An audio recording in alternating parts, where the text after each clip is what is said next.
తాకట్టులో ఉన్న బంగారాన్ని విడిపించి ఆ రోజు ఆన్లైన్ రేటుకే మేము కొంటాం. Sharma gold company. నమస్తే, వెల్కమ్ టు సుమన్ టీవీ. నేను గిరిజ. 2025 ఆంగ్ల సంవత్సరంలో ద్వాదశ రాశుల వారికి ఏ విధంగా ఉండబోతోంది, అందులోనూ ఈ ఏడాదిలో 4 గ్రహాల మార్పు అయితే జరుగుతుంది అని అంటున్నారు. అటు గురుగ్రహం కానివ్వండి, శనిగ్రహం కానీ, అలాగే వీటితో పాటు రాహుకేతువులు కూడా మార్పు జరగబోతోంది. సో వీటి మార్పు ఈ 12 రాశుల వారికి, ఈ రాశి వారిపై ఎలాంటి ప్రభావాన్ని చూపిస్తుందో తెలిపేందుకు ఇవాళ మనతో పాటు ప్రముఖ జ్యోతిష పండితులు బ్రహ్మశ్రీ నందిబట్ల శ్రీహరి శర్మ గురువుగారు ఉన్నారు. వారితో మాట్లాడదాం. గురువుగారు నమస్కారం. గురువుగారు, తులారాశి వారికి ఈ 2025 ఆంగ్ల సంవత్సరానికి సంబంధించి వారి రాశి పరంగా ఎలాంటి ప్రభావం ఉంటుంది, రాశి పరంగా వాళ్ళకి ఏ విధంగా ఉండబోతుంది అంటారు గురువుగారు, తెలియజేస్తారా? తులారాశి వారికి ఈ 2025 సంవత్సరంలో జనవరి 1 నుంచి డిసెంబర్ 31వ తారీఖు వరకు ఏ విధంగా ఉండబోతుందో తెలుసుకునే ముందు గ్రహ సంచారం తెలుసుకుందాం. రాశి నుంచి అష్టమ స్థానంలో గురుడు సంచారం చేస్తూ ఉండడం, అలాగే ఇప్పటి వరకు మే 9 వరకు, తదనంతరం మే 9 నుంచి సెప్టెంబర్ 28 వరకు 9వ స్థానంలో సంచారం. ఇక సెప్టెంబర్ 28 నుంచి నవంబర్ 11 వరకు కర్కాటక రాశిలో, అలాగే నవంబర్ 12 నుంచి డిసెంబర్ 28 వరకు కర్కాటక రాశిలోనే వక్రీకరించి స్థితి పొంది ఉండడం. ఈ కారణం చేత గురుబలం సంపూర్ణముగా ఉన్నటువంటి జాతకం ఈ యొక్క తులారాశి వారిది. ఇక శని భగవానుడు కనుక చూసుకున్నట్లయితే 16 ఏప్రిల్ తారీఖు వరకు శని పంచమ స్థానంలో ఉండి 16 ఏప్రిల్ నుంచి అక్టోబర్ 9 వరకు మీన రాశిలో సంచారం చేస్తుంటాడు. ఈ కారణం చేత శని కూడాను యోగదాయకంగా ఉండబోతున్నాడు. ఇక రాహుకేతులు చూసుకున్నట్లయితే 15 మే వరకు కేతువు కన్యలో, రాహువు వచ్చేసి మీన రాశిలో, అలాగే 16 మే నుంచి సింహరాశిలోకి మరియు 16 మే నుంచి కుంభరాశిలోకి రాహు సంచారం. మిగతా గ్రహాలు కూడా వారి వారి యొక్క గమనాన్ని బట్టి నిర్దేశితం. ఇంకా ప్రధానంగా గురువు, రాహు, కేతువు, శని, కుజగ్రహాలు, రవిగ్రహాలు మానవుడి జీవితంలో ఇంపాక్ట్ అనేటువంటిది చూపించబోతున్నాయి. కాబట్టి వాటి ద్వారానే ఈ యొక్క తులారాశి వారికి ఈ సంవత్సరం ఎట్లా ఉండబోతుందో తెలుసుకుందాం. అసలు ఏమని చెప్పాలి, తులారాశి వారి యొక్క అదృష్టం చాలా గొప్పగా ఉంటుందండి. మీరేమీ కంగారు పడాల్సిన అవసరం లేదు. ఎందుకంటే గోచార రీత్యా గ్రహబలం సంపూర్ణంగా ఉన్నటువంటిది. ఎందుకనంటే ఇక్కడ రాశి నుంచి అష్టమ స్థానంలో గురువు ఉన్నాడు, కానీ గురువు గారు ఎలా ఉన్నారు, వక్రీకరించి ఉన్నారు. అంటే మీకు సప్తమ భావ ఫలితం. తద్వారా ఏమవుతుంది, ముఖ్యంగా గత సంవత్సరంలో పొరపచ్చాలు వచ్చి ఇబ్బంది పడినటువంటి దంపతులు ఎవరైతే ఉంటారో వాళ్ళు సయోధ్య కుదురుతుంది, వ్యాపార భాగస్వాముల మధ్య సయోధ్య కుదురుతుంది, చక్కగా ఆదర్శ దాంపత్యాన్ని మళ్ళీ తిరిగి పొందుతారని చెప్పవచ్చు. వివాహం కావలసినటువంటి అబ్బాయిలకి, అమ్మాయిలకి వివాహం జరిగి తీరుతుంది. ఇంతటితోనే ఉంటుందా? అద్భుతం. ధనము ప్రవాహంలా ఉంటుంది. ఏ పని చేసినా లాభము లేకుండా ఏ పని పూర్తి కాదు. అసలు గురువు సంపూర్ణ అనుగ్రహం అండి. నవగ్రహాల్లో ఒక్కడు చాలండి. ఈ గురువు గారు ఒక్కరుంటే చాలు, హ్యాపీగా మంచిగా ప్రశాంతమైన జీవితాన్ని పొందవచ్చు. అలాగే ఈ గురువు గారు మే 9 నుంచి సెప్టెంబర్ 28 మధ్య కాలంలో మిథున రాశిలోకి సంచారం చేస్తుంటారు. ఏమవుతుంది, 9వ స్థానంలో సంచారం చేస్తున్నారు. అసలు విద్యా కారకుడైనటువంటి గురువు ఈ స్థితిలో ఉండడం వల్ల తులారాశి వారు, విద్యార్థులు ఉన్నతమైనటువంటి ఉత్తమ శ్రేణితో పాస్ అవుతారు. కోరుకున్న చోట విద్యాలయ సంస్థల్లో ప్రవేశం కలుగుతుంది. అలాగే విదేశీయానం, విదేశీ విద్యకు సంబంధించినటువంటి సమస్యలన్నీ పరిష్కరించుకోగలుగుతారు. ఇక సెప్టెంబర్ 28 నుంచి నవంబర్ 11 వరకు కర్కాటక రాశిలో సంచారం చేస్తుంటాడు గురువు గారు. అసలు దశమస్థాన గురు ప్రభావం వలన ఆ మనిషి యొక్క విలువ అమాంతం పెరిగిపోతుంది. సెప్టెంబర్ 28 నుంచి నవంబర్ 11 మధ్యకాలంలో ఒక బాధ్యతాయుతమైనటువంటి పదవి లభిస్తుంది. రాజకీయ రంగంలో ఉన్నటువంటి వారికి, పదవి లేకుండా ఉన్నటువంటి వాళ్ళకి పదవి సెప్టెంబర్ 28 నుంచి నవంబర్ 11 మధ్యకాలంలో పదవి లభించి తీరుతుంది. కేంద్ర రాష్ట్ర ప్రభుత్వాలలో పనిచేసేటువంటి ఉద్యోగస్తులు ఎవరైతే ఉంటారో ప్రమోషన్స్తో కూడుకున్నటువంటి బదిలీలు కానీ, లేదా ఇతర చోట్లకి బదిలీల కోసం ప్రయత్నం చేసే వాళ్ళకి సాఫీగా బదిలీలు జరిగిపోతాయి. తులారాశి వారికి అద్భుతంగా ఉంటుంది. పోనీ అంతటితో ఆగిపోయిందా? నవంబర్ 12 నుంచి డిసెంబర్ 28 మళ్ళీ వక్రీకరించి స్థితి పొంది ఉండడం. అసలు చెప్పాలి అంటే జనవరి 1వ తారీఖు నుంచి మొదలుకొని డిసెంబర్ 31వ తారీఖు వరకు ఈ తులారాశి వారికి గురుడు ఉన్నంత శుభకరం ఇంకా ఏది లేదండి. ఇక ఏ గ్రహం కూడా ఆమాంతం శుభత్వంగా లేదు. ఈ యొక్క తులారాశిలో జన్మించినటువంటి వారికి అద్భుతమైనటువంటి యోగము, రాని బాకీలు వసూలవుతాయి. అలాగే ప్రతి దాంట్లో కూడా పనులలో అనుకూలత ఉంటుంది. ఏ పని చేసినా అనుకున్న సమయానికంటే ముందే పూర్తవ్వడము, ఇవన్నీ జరిగిపోతాయి. కాబట్టి ఈ 2025 సంవత్సరాన్ని అస్సలు వదిలిపెట్టకండి. మీరు ఏమనుకుంటారో, ఏ వ్యాపారం ప్రారంభించాలనుకుంటారో, ఏది చేయాలనుకుంటారో మొదలు పెట్టుకోవడానికి ప్రణాళికలు రూపొందించండి. తగు సమయం చూసి, మంచి ముహూర్తం చూసి మొదలు పెట్టండి. గురువు అనుగ్రహిస్తాడు. ఆ పనులలో విజయం అనేటువంటిది మీ సొంతం అవుతుంది, సందేహమే లేదండి. ఇక శనిగ్రహ ప్రభావం కనుక చూసుకున్నట్టయితే, శనివారు ఏప్రిల్ 16 నుంచి కుంభంలో ఏప్రిల్ 16 వరకు కుంభంలో ఉంటారు. కాబట్టి ఈ శని ప్రభావం వల్ల ఏమవుతుంది, ప్రధానంగా మీకు సకాలానికి భోజనం చేయలేకపోతారు. కడుపు నిండా భోజనం చేయలేని పరిస్థితులు ఉంటాయి. అంటే ఏంటి, ఎటువంటి పరిస్థితి కలుగుతుంటే మీరు బిజీ అయిపోతారండి. కాబట్టే మీరు సకాలానికి భోజనం చేయలేకపోతారు. పనుల ఒత్తిడి ఎక్కువగా ఉంటుంది. ఇది ప్రధానంగా ఈ యొక్క ఏప్రిల్ 16 నుంచి శని భగవానుల వారు మీనరాశిలోకి ప్రవేశం చేస్తారు. ఎప్పటి వరకు ఉంటారు, అక్టోబర్ 9 వరకు ఉంటారు వీరు. ఏప్రిల్ 16 నుంచి వీరిచ్చే అదృష్టం చెప్పమంటారా, కింది స్థాయి వాళ్ళు మీతో అన్ని విధాలుగా సహకరిస్తారు. నూతన అవకాశాలు వస్తాయి. అంది వచ్చినటువంటి అవకాశాన్ని వినియోగించుకోవడం ప్రారంభిస్తే ఇక మిమ్మల్ని మించిన వారు ఈ తులారాశిలో ఎవ్వరూ లేరండి. తులారాశిని మించిన వాళ్ళు ఎవ్వరూ లేరు 12 రాశుల్లో. శని భగవానుల వారు అద్భుతంగా ఉన్నారు. మళ్ళీ జూలై 8 నుంచి మీనంలో నుండి వక్రీకరిస్తున్నారు. కానీ అక్టోబర్ 10న మళ్ళీ కుంభంలో ఉండి వక్రీకరించి ఉండడం. కాబట్టి ఈ తులారాశి వారికి ఏంటంటే, శని భగవానుల వారు కొద్ది కష్టాలు అనేటువంటివి ఉంటాయి.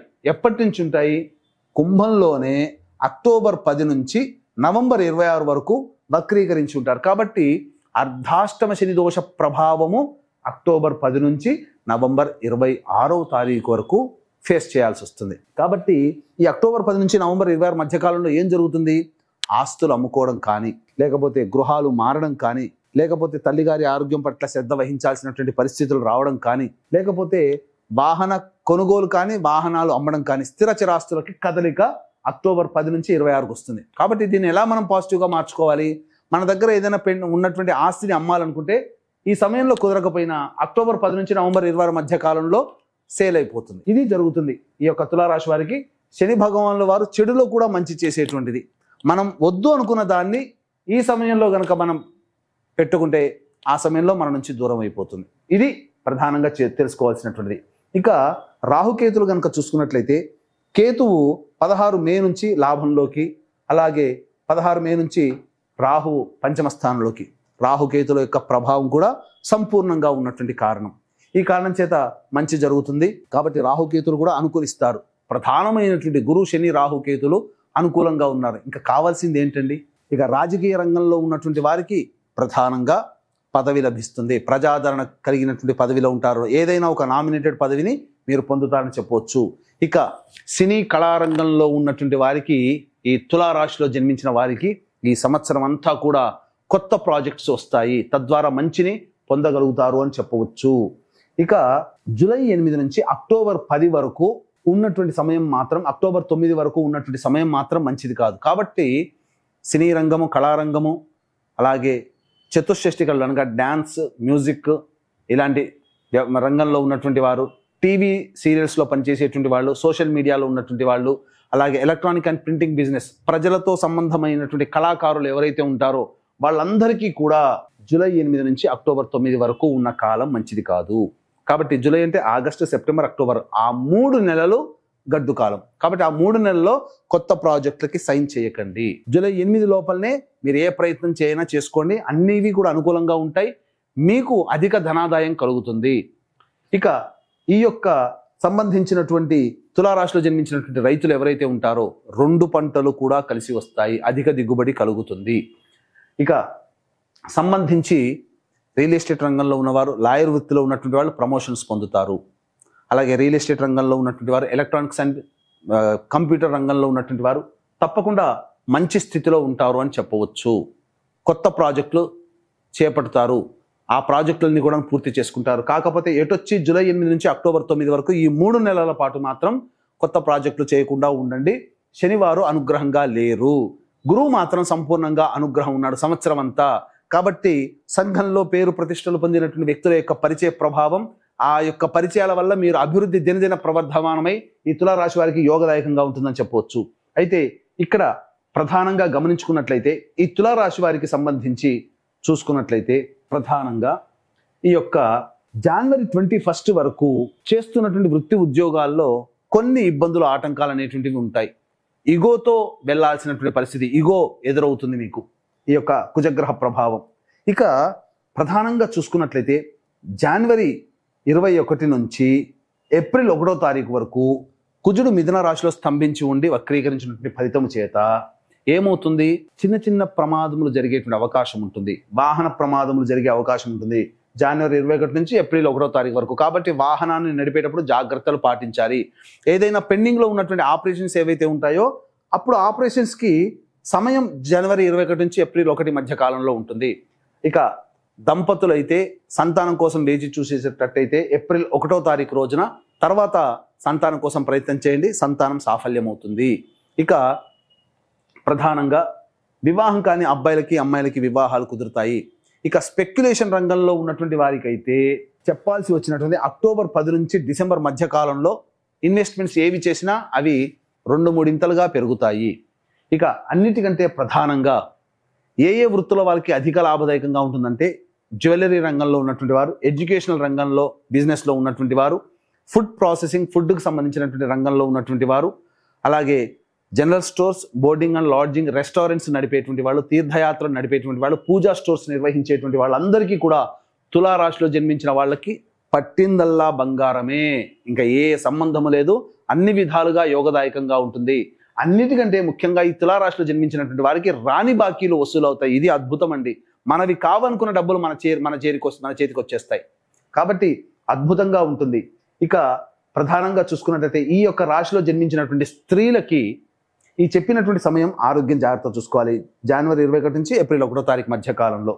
ఇక ప్రధానంగా నిరుద్యోగస్తులు అనేటువంటిది కనుక చూసుకున్నట్లయితే ప్రధానంగా డిసెంబర్ 15 నుంచి డిసెంబర్ 30వ తారీఖు వరకు కూడా మనకు ఈ సంవత్సరంలో అనగా 2025 సంవత్సరంలో డిసెంబర్ 15 నుంచి డిసెంబర్ 30 తారీఖు మధ్యలో వేరే ఉద్యోగానికి మార్పులు అనేటువంటివి కలుగుతాయి. ఇక మార్చ్ 14వ తారీఖు నుంచి ఏప్రిల్ 12వ తారీఖు మధ్య కాలంలో నూతన ఉద్యోగంలో చేరే అవకాశం ఉంటుంది. నిరుద్యోగస్తులకి ఉద్యోగ లభ్యత ఆ మంత్లో కలిగే అవకాశాలు ఉంటాయని చెప్పవచ్చు.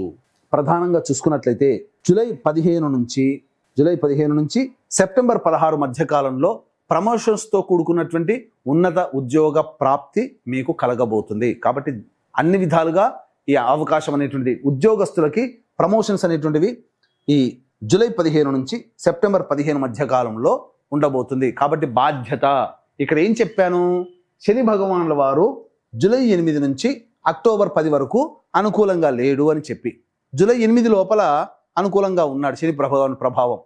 కాబట్టి ఏం జరుగుతుంది, ఇక్కడ మీకు ఉద్యోగ బాధ్యతలు జూలై 15 నుంచి సెప్టెంబర్ 15 మధ్య కాలంలో మీకు ఉద్యోగము ప్రమోషన్స్తో కూడుకున్నటువంటి ఉద్యోగం లభిస్తుందని చెప్పాము.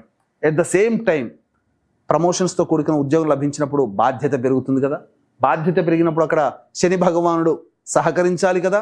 కానీ శని భగవానుడు అక్కడ సహకరించట్లేరు. ఏమవుతుంది, మీ కింది ఉద్యోగస్తులు ఎవరైతే ఉంటారో వాళ్ళ ద్వారా మీకు అపజయం అనేటువంటిది, ఇబ్బందులు అనేటువంటివి కలుగుతాయి. అందుకనే ఇక్కడ ప్రతిదీ రిటర్న్ బై గాడ్. మనకు శని భగవానుడు అనుకూలించట్లేడు అని అంటే ఇక్కడ మీకు యోగాన్ని ఇస్తూ అక్కడ అనుకూలంగా ఉండదు. అందుకని మీరు ఒక్కటే గమనించుకోండి, ఒక జాబ్ నుంచి ఇంకో కొత్త జాబ్లోకి, కొత్త ఆఫీస్లోకి వెళ్ళినప్పుడు ఇమ్మీడియట్గా వెళ్ళగానే అందరూ సహకరిస్తారా? 2-3 నెలలు టైం పడుతుంది కదా. అదే టైం ఇక్కడ ఈ విధంగా జరుగుతుంది. ఇలా అన్వయించుకోవాలి మన జాతకాన్ని. కాబట్టి ఏ తావాత చెప్పొచ్చేది ఏమిటంటే తులారాశి వారికి మాత్రం స్త్రీలకి ముఖ్యంగా పట్టిందల్లా బంగారమే అన్నట్టుగా ఉంటుంది. సంఘంలో పేరు ప్రతిష్టలు కలుగుతాయి, బాధ్యతాయుతమైనటువంటి పదవి లభిస్తుంది.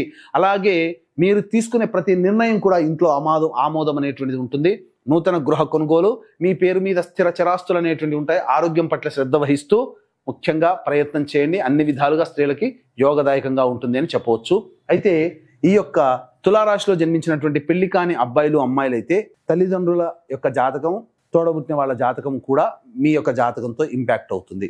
వాళ్ళ జాతకాలు కూడా మీ జాతకం మీద ప్రభావాన్ని చూపుతుంది. పెళ్ళైతే భార్య లేదా భర్త జాతకము, పిల్లల కడుపున పుట్టిన సంతాన జాతకములు ఇంపాక్ట్ అవుతాయి. కాబట్టి తులారాశి వారికి ఇంత గొప్పగా ఉంది కానీ వాస్తవంగా మనకి ఇబ్బంది అవుతుంది, ఎందుకు కలుగుతున్నాయి అని అంటే మీ రక్త సంబంధీకుల యొక్క జాతక ప్రభావం మీ మీద కూడా ఉండడమే.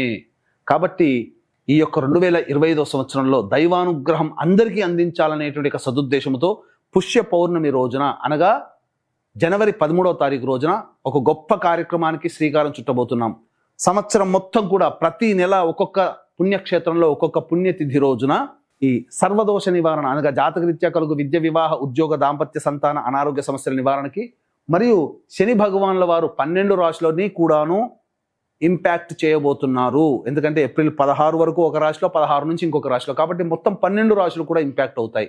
కావున శనిదోష పరిహారార్థమే శనిదోష నివారణ పూజల్లో వీటన్నిటిని కలుపుకొని సర్వదోష నివారణ పూజలు, హోమాలు అనేటువంటివి శ్రీకాళహస్తిలో కానీ శ్రీశైలంలో కానీ ప్రారంభం శ్రీకారం చుట్టబోతున్నాం. ప్రతి నెల జరుగుతాయి. అవన్నీ వీడియోలు మీకు కూడా అందించడం జరుగుతుంది. ఈ యొక్క కార్యక్రమంలో మీ కుటుంబ సభ్యుల గోత్రనామాలు కూడా నమోదు చేసుకోవచ్చు. అవకాశం ఉన్న వాళ్ళు రిజిస్ట్రేషన్ వివరాలు కార్యక్రమ తదనంతరం కాంటాక్ట్ చేసి పూర్తి వివరాలు తెలుసుకోవచ్చు. అలాగే తండ్రి వైపు 6 తరాలు, తల్లి వైపు 3 తరాలు, లేదా భర్త వైపు 6 తరాలు, భార్య వైపు 3 తరాలలో దుర్మరణాలు కనుక ఉన్నా, లివర్ ఫెయిల్యూర్, కిడ్నీ ఫెయిల్యూర్, క్యాన్సర్తో ఎవరైనా మరణించినా, 60 సంవత్సరాల లోపల మీ కుటుంబ సభ్యులు ఏ విధంగానైనా చనిపోయినా వాటిని పితృదోషములు అంటారు. నిజాయితీగా ప్రతి నెల పితృదోష నివారణ కార్యక్రమాలు మన పీఠం ఆధ్వర్యంలో జరపబడుతున్నాయి. వాటి వివరాలు కూడా కార్యక్రమ తదనంతరం కాంటాక్ట్ చేసి తెలుసుకోవచ్చు. గురుగారు, ఈ తులారాశి వారు ఎలాంటి పరిహారాన్ని పాటిస్తే మెరుగైన ఫలితం పొందే అవకాశం ఉంటుందంటారు గురుగారు? తెలియజేస్తారా? ప్రతిరోజు కూడా దత్త అష్టకము, కాలభైరవ అష్టక పారాయణం రోజుకి 3 సార్లు చేసుకోవడం చాలా ఉత్తమం. వీలు కుదిరినప్పుడల్లా ఈశ్వర దేవాలయాన్ని సందర్శించడం ద్వారా, ఈశ్వరుని దేవాలయంలో అభిషేకం, అర్చనలు జరిపించుకోవడం ద్వారా సమస్యలన్నీ కూడా తొలగిపోతాయి. అంతెందుకమ్మా, మన ఆధ్వర్యంలో జరిగే సర్వదోష నివారణ పూజల్లో ప్రతి నెల జరపబడుతూనే వాటిలో గోత్రనామాలు నమోదు చేసుకోవచ్చు. సామాన్య మానవుడు కూడా అనుకూలించే విధంగా కార్యక్రమ రూపకల్పన చేయడం జరిగింది. ఇక చెప్పినటువంటి విధం కంటే కూడా విభిన్నంగా మీ యొక్క జీవితం ఉందంటే మీ యొక్క జన్మ జాతకంలోని నడుస్తున్నటువంటి దశాంతర్దశల ప్రభావములు. కావున దగ్గరలోని మంచి ఉపాసనా పరులైనటువంటి జ్యోతిష్యులని సంప్రదించి వారి సలహాలు, సూచనలు కనుక పాటించినట్లయితే మరింత మెరుగైనటువంటి జీవితాన్ని పొందుతారని ఆశిస్తూ సర్వం శ్రీ ఉమామహేశ్వర పరబ్రహ్మార్పణమస్తు.